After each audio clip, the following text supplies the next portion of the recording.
एक छोटे से गांव में एक गरीब किसान रहता था, परमेश।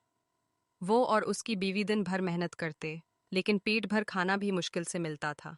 एक दिन खेत खोदते हुए परमेश को मिट्टी के अंदर एक पुराना मटका मिला। उसने उसे साफ किया और जैसे ही अंदर देखा, मटका खुद ब खुद गरम गरम बिरयानी से भर गया। अरे ये क्या जादुई चमत्कार है परमेश, खाना तो अपने आप बन गया। लगता है भगवान हमसे खुश हो गए हैं।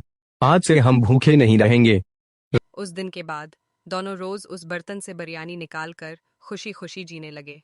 लेकिन एक दिन राजा उनके गांव आया और घर से निकलती खुशबू ने उसे रोक लिया। ये तो राजसी खुशबू है। इतना स्वादिष्ट खाना तुम्हारे घर कैसे? राजा जी, ये ऊपर वाले का छोटा सा वरदान है, कुछ खास नहीं। जब तक तुम सच्चाई नहीं बताओगे, मैं एक निवाला भी नहीं खाऊंगा। परमेश मजबूर हो गया और उसे जादुई बर्तन का राज बता दिया।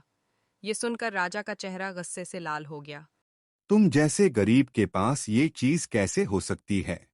अब हम क्या करेंगे परमेश? क्या हमने पहले कभी राजसी खाना खाया था? नहीं। तो अब भी हम शुक्रवार मनाएंगे। अगले दिन राजा के महल में अजीब बात होने लगी। जो भी खाना बनता, वो सब गायब हो जाता। ये क्या हो रहा है? क्या मैंने उस जादुई बर्तन के साथ कुछ गलत किया? राजा को अपनी गलती का एहसास हुआ। वो फौरन परमेश के घर गया और उसके पांव पकड़ लिए। मुझे माफ कर दो परमेश।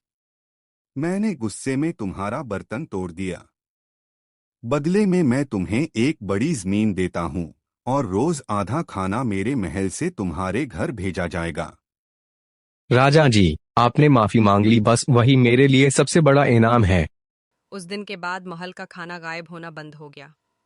परमेश राजा की जमीन में खेती करने लगा और अपनी बेवी के साथ सुकून से जीने लगा। और तब सबको समझ आया, जो शुक्रगुजार होता है वो हमेशा खुश रहता है। गुस्सा और जलन हमेशा बर्बादी लाते हैं। माफी सबसे बड़ा अतिया है और शुक्रगुजारी सबसे बड़ी ताकत।